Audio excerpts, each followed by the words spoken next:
Film industry कितनी बेरहम और अपॉर्चुनिस्ट लोगों से भरी है, इसका एक किस्सा आज आपके सामने प्रस्तुत करने जा रहा हूँ।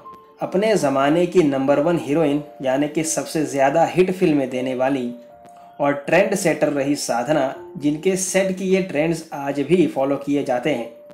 किस तरह फिल्म इंडस्ट्री के लोग उनके आगे पीछे दौड़ते थे जब वे सुपरस्टार हुआ करती थी, और कैसे इसी इंडस्ट्री ने उन्हें तड़पता छोड़ दिया था बीमारियों के बीच। आइए शुरू करते हैं। गुजरे ज़माने की खूबसूरत और बेहतरीन अभिनेत्रियों में से एक साधना अगर आज जिंदा होती तो 82 साल की होती। लड़कियों के बीच चूड़ीदार सलवार का फैशन मशहूर करने का श्रेय साधना को ही जाता है। उनका हेयर स्टाइल साधना कट नाम से आज भी मशहूर है। इस हेयर कट की कहानी भी मज़ेदार है। दरअसल साधना ने अपने चौड़े माथे को छिपाने के लिए इस तरह का हेयर स्टाइल अपनाया कि उनके बाल माथे पर रहें, लेकिन ये स्टाइल इतना मशहूर हुआ कि 60 और 70 के दशक में तो हर लड़की साधना की तरह हेयर स्टाइल रखने की कोशिश करने लगी। 60 और 70 के दशक में हिंदी सिनेमा की टॉप हीरोइनों में शुमार साधना के पीछे तब तक हर कोई रहा जब तक उन्होंने फिल्मी पर्दे पर राज किया, लेकिन जब उन पर मुसीबत आई और लोगों के सहारे की ज़रूरत महसूस हुई तो वो फिल्म इंडस्ट्री भी पीछे हट गई। साधना खूबसूरती और टैलेंट का बेजोड़ संगम थी। उन्हें बचपन से ही हीरोइन बनने का शौक था तो चली आई फिल्मों में। उन्हें पहला ब्रेक 1955 में आई फिल्म श्री 420 से मिला। फिल्म हिट रही और इसमें साधना के काम को भी नोटिस किया गया। लव इन शिमला, प्रेम पत्र, एक मुसाफिर एक हसीना, वो कौन थी और मेरा साया जैसी कई ऐसी फिल्में रहीं जिनमें साधना के काम को काफ़ी सराहा गया और वो सुपरहिट भी रहीं।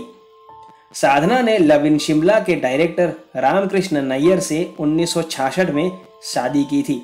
दोनों की मुलाकात फिल्म के सेट पर ही हुई थी। उस समय साधना 24 साल की थी और नैयर 30 साल के थे। साधना के पेरेंट्स उनकी शादी के लिए तैयार नहीं थे, लेकिन राज कपूर की मदद से दोनों की शादी हो पाई। फिल्म इंडस्ट्री छोड़ने के बाद साधना की हालत बेहद खराब हो गई थी। नैयर का निधन 1995 में हुआ था। दोनों के कोई बच्चे नहीं थे। पति की मौत के बाद वो अकेले रह गई थी। फिर अचानक ही साधना को बीमारियों ने जकड़ लिया। साधना को थायराइड की बीमारी हो गई थी, जिसकी वजह से उन्हें एक्टिंग में भी तकलीफ होने लगी थी। इसके इलाज के लिए उन्होंने फिल्मों से कुछ वक्त का ब्रेक लिया था। वापस आने के बाद उन्हें कई फिल्में मिली, लेकिन वापसी के बाद जो किरदार उन्हें मिल रहे थे उनसे वो सहमत नहीं थी और बस उन्होंने फिल्में छोड़ने का फैसला कर लिया। धीरे धीरे थायराइड की वजह से साधना की आंखों में भी परेशानी बढ़ गई और एक वक्त वो आया जब उन्होंने पब्लिक इवेंट्स, फंक्शन में जाना और फोटो तक खिंचवाना बंद कर दिया। अपने अंतिम दिनों में भी साधना गुमनामी जैसी जिंदगी में ही रही। उनका कोई अपना करीबी था नहीं और गिरती सेहत और बाकी कानूनी कामों को संभाल नहीं पा रही थी, जिसके चलते उन्होंने फिल्म इंडस्ट्री के लोगों से मदद भी मांगी, लेकिन कोई आगे नहीं आया। खुद इसका खुलासा साधना की खास दोस्त और हीरोइन तबस्सुम ने 2015 में दिए एक इंटरव्यू में किया था। कोई नेगेटिव एंड ना करते हुए यही वीडियो को विराम देते हैं। वीडियो पसंद आया हो तो लाइक जरूर कर देना और अगर कोई सजेशन हो तो most welcome in comment box. धन्यवाद।